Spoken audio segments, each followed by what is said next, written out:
Lantas terkait sudah tepatkah tuntutan untuk pemilu diulang tanpa pasangan Prabowo Gibran diajukan dalam gugatan di MK oleh masing-masing tim pasangan calon presiden Anies Mohaimin dan Ganjar Mahfud. Kita bahas bersama Direktur Hukum TPN Ganjar Mahfud, Roni Talapesi, dan Kuasa Hukum Prabowo Gibran, Oto Hasibuan. Selamat petang, Bung Roni dan Bang Oto. Terima kasih sudah bergabung bersama kami di Kompas Petang. Selamat petang, Bang Oto, Mbak Ya, Cynthia. Roni. Ya. Saya ke Bung Roni terlebih dahulu. Bung, ini kan Mas Gibran juga sempat merespon terkait tuntutannya. Mau diulang sampai jagoannya menang. Tanggapan Anda seperti apa? Iya, saya pikir bahwa tanggapan yang disampaikan oleh saudara Gibran ini mencerminkan kualitas dari pemimpin, calon pemimpin. Apalagi yang kita lihat ya sebagai cawapres. Dan kami sangat menyayangkan atas pernyataan saudara Gibran. Karena apa yang kami lakukan ini merupakan jalur konstitusional, jalur hukum, di mana kita mengajukan permohonan PHPU di Mahkamah Konstitusi. Ini merupakan rentetan peristiwa dari awal proses saudara Gibran dicalonkan melalui putusan Mahkamah Konstitusi nomor 90, kemudian ada pemutusan juga dari etik MK terhadap saudara Usman yang merupakan paman dari saudara Gibran. Jadi pendapat saya bahwa apa yang disampaikan saudara Gibran terkait dengan permohonan kami di PHPU ini menunjukkan saudara Gibran tidak peduli terhadap iklim demokrasi yang jujur dan adil. Beliau tidak peduli dengan proses yang sedang kita jalankan, bagaimana kita membangun demokrasi dan membangun hukum di Indonesia agar ke depan lebih baik lagi. Oke, saya ke Bang Oto. Bang Oto, ini tanggapannya soal tuntutannya agar Gibran didiskualifikasi dan melakukan pemilu ulang. Ya, saya pikir begini ya, tadi apa yang disampaikan Pak Roni mengenai Gibran ini, pertama saya harus tanggapi dulu bahwa sesungguhnya apa yang dikatakan oleh Pak Gibran ini sangat bisa dimaklumi karena permohonan yang diajukan oleh pihak 01 dan 03 ke Mahkamah Konstitusi ini salah kamar gitu loh. Jadi artinya karena ini sengketa seharusnya yang dilakukan di Mahkamah Konstitusi kan sudah terbatas. Sudah ditentukan itu hanya sengketa tentang hasil pemilu. Nah, sedangkan di dalam permohonan-permohonan yang diajukan, itu isinya semuanya itu soal TSM, soal pelanggaran pemilu, yang oleh Undang-Undang Pemilu tahun 2017 itu sudah diatur bahwa kalau soal-soal pelanggaran itu harus diajukan melalui Bawaslu, gitu loh ya. Nah, ternyata bayangkan aja selama ini Pak Gibran ini kan sudah mengikuti pemilihan pencabutan nomor urut bersama-sama dengan paslon 1 dan 3, ya kan? Artinya, kenapa? Artinya pihak nomor 103 kan sudah menerima legal standing daripada Pak Gibran sebagai calon wakil presiden, ya kan? Kemudian waktu debat di debat capres juga 103 juga sudah menerima eksistensi daripada 02 termasuk Pak Gibran sebagai calon presiden kan, calon wakil presiden. Nah, debat-debat ini. Jadi kenapa justru dulu itu mereka itu siap berdebat, siap memilih nomor, tetapi sekarang setelah kalah baru mengajukan keberatan tentang keberadaan daripada Pak Gibran. Nah, ini yang menurut saya yang tidak tepat, makanya Pak Gibran menyatakan seperti itu maunya kalau sampai kapan gitu loh. Kecuali memang kalau memang 01 03 itu mau mengajukan keberatannya itu dulu di Bawaslu, maka itu tepat. Ya kan, setelah Bawaslu baru nanti ada keberatan ke Mahkamah ke PT UN, PT Tinggi Tahun Negara baru ke Mahkamah Agung. Itu loh. Gimana Bang Roni? Kenapa nggak dari kemarin-kemarin? Toh kemarin sudah siap untuk berdebat, sudah siap untuk ambil nomor. Ketika sekarang kalah baru untuk mengajukan gugatan. Dan kenapa ini yang menjadi pertanyaan sejak lama ya? Kenapa di MK tidak di Bawaslu? Perlu kita sampaikan bahwa termohon dalam hal ini adalah KPU RI. Kita melihat bahwa apa yang menjadi keputusan KPU RI terkait dengan penetapan calon wakil presiden saudara Gibran, ini adalah putusan yang prematur. Kenapa saya bisa bilang prematur? Karena penetapan cawapres saudara Gibran ini sudah pernah disampaikan oleh beberapa kelompok dan sudah pernah diuji di DKPP. Maka keluar putusan yang dari DKPP menjatuhi hukuman etik kepada ketua KPU dan komisionernya terkait dengan penetapan dari saudara Gibran sebagai cawapres. Tetapi yang dari awal kita sudah sampaikan, kita sangat menyayangkan kenapa PKPU-nya dan penetapan saudara Gibran ini terburu-buru setelah putusan MK 90. Padahal ada proses juga MK-MK, ada juga proses ada di DKPP. Jadi hal ini sebenarnya sudah kita sampaikan ke DKPP dan juga pun sudah dijatuhin sanksi etik kepada KPU dan juga sudah dijatuhin sanksi kepada Bawaslu. Nah, hal-hal seperti ini nanti kita akan uji di teater Mahkamah Konstitusi. Kami berharap bahwa Mahkamah Konstitusi tidak hanya sebagai mahkamah kalkulator, tetapi melihat lebih besar bagaimana proses dari awal sampai proses dilangsungkan, di mana dugaan-dugaan pelanggaran, kemudian politisasi bansos, kemudian penggunaan aparat penegak hukum, aparat ASN, kemudian Oke, itu yang nanti akan dijabarkan di sidang nanti ya, Bung Roni ya? Nanti kita akan jabarkan. Oke, baik. Bang Oto, ini kan Anda sempat menyebut pas permohonan 0103 cacat formil, cacat prosedural. Ini bagian mananya? Tapi dijawab usai jeda, tetap bersama kami di Kompas Petang. Dan masih di Dialog Kompas Petang, saya ke Bang Oto. Bang Oto, semalam Anda menyebut permohonan 0103 ini dinilai cacat formil, cacat prosedural. Ini bagian mananya yang cacat prosedural dan formil?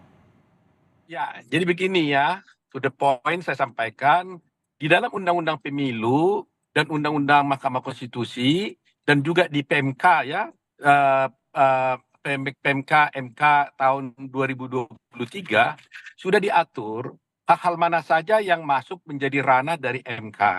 Di sana tegas disebutkan hanya perselisihan tentang hasil pemilu. Ya, itu ya kan.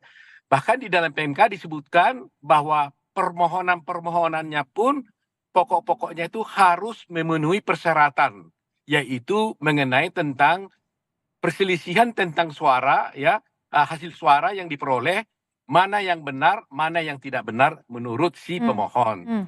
Di dalam petitumnya pun sudah diatur bahwa yang diatur itu adalah mengenai pembatalan ya keputusan KPU tentang perolehan suara dan menyebutkan mana yang benar dan mana yang salah. Nah, ternyata di dalam permohonan yang diajukan oleh pihak 0103 ini semuanya isinya tidak ada mengenai tentang mana yang benar dari perhitungan mereka dan mana yang salah. Jumlah mana yang menurut mereka yang mereka peroleh dan tidak gitu ya. Sehingga ini tidak sesuai dengan undang-undang dan peraturan hukum acara yang sudah diatur di dalam MK dan oleh PMK. Nah, karena tidak sesuai dengan hukum acara, maka ini sudah cacat prosedural, cacat formil. Oke, ditahan sampai di situ. Bagaimana Bung Roni dinilai sudah cacat prosedural, cacat formil? Ya, sebenarnya di dalam petitum kita sudah sangat jelas ya. Kita meminta agar membatalkan keputusan KPU nomor 360 tahun 2024. Jadi terkait dengan rincian yang tadi disampaikan oleh Bang Oto bahwa tentang perselisihan, kami juga menyampaikan argumentasi kami. Kami menyampaikan juga perbandingan kami. Tetapi yang lebih luas lagi adalah kita melihat bagaimana proses pemilu yang terjadi. Pasca putusan MK 90 sampai di titik di mana saudara Gibran pencoblosan. Nah, di sini sebenarnya rangkaian peristiwa ini yang nanti akan kita buktikan di persidangan.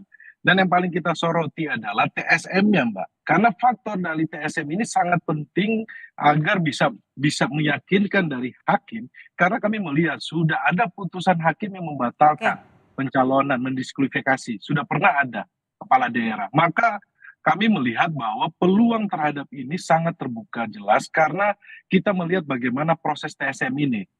Contohnya saja ya, garis besarnya bagaimana bansos digelontorkan dengan secara masif kemudian diarahkan untuk memilih 02. Contohnya di DKI, kelihatan sekali di mana ada sembako, kemudian kantongnya warnanya biru. Nah, hal-hal seperti ini banyak sekali Hmm. yang akan menjadi Oke. pembuktian. Tapi Ya, gini Bung Roni, ini kan soal dasar posisi Gibran untuk maju Pilpres ini kan juga masuk dalam gugatan TPN. Padahal sudah ada putusan MK saat itu. Apakah tepat untuk menggugat ini ke MK padahal yang memutuskan juga MK? begini Mbak Cynthia, yang kita gugat ini adalah KPU.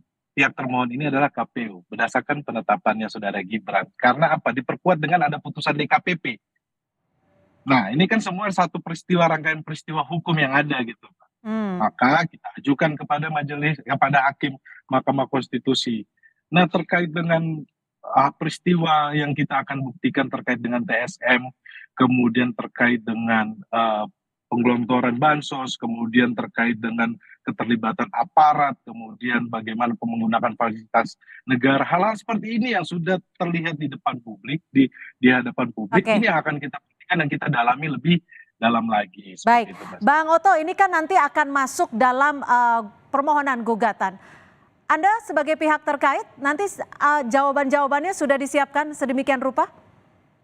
Sudah, terutama tadi seperti Roni katakan tadi itu, dan sudah diwakili oleh Roni tadi kan, bahwa gugatannya itu mengenai TSM. Jadi dengan mudah kita patahkan karena TSM itu tidak diatur dan tidak menjadi kewenangan daripada MK. TSM itu adalah kewenangan dari Bawaslu. Jadi menurut saya ini sangat mudah sekali kita patahkan. Itulah sebabnya saya katakan bahwa ini salah kamar.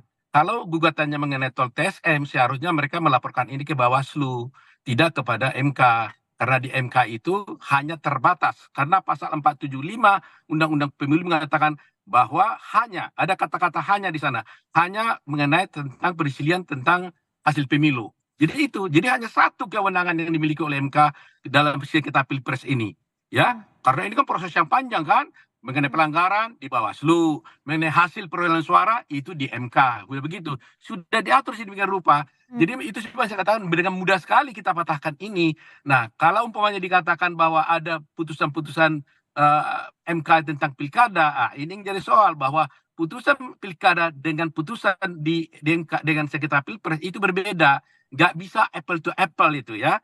Karena kalau di pilkada itu kan lokal, ya, dan kemudian sedangkan di Pilpres itu nasional.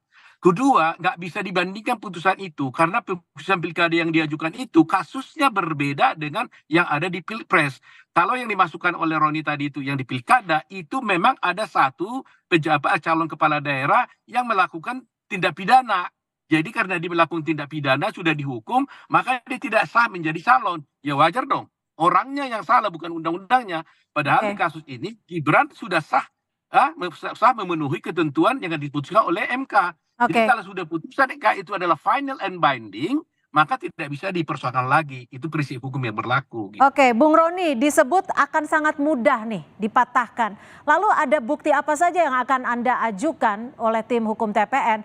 Terutama ini kan juga ada statement yang menyebut bahwa seharusnya suara paslon 02 itu tidak dihitung alias nol. Ya, tentunya kan ini terkait dengan agenda persidangan ya. Bukti-bukti sudah kita siapkan, saksi-saksi kita sudah siapkan, ahli juga pun kita sudah siapkan. Kita sangat optimis dengan permohonan kami. Jadi kalau Bang Oto tadi sampaikan mudah dipatahkan, menurut saya terlalu dini Bang, karena harus nanti diuji bersama-sama.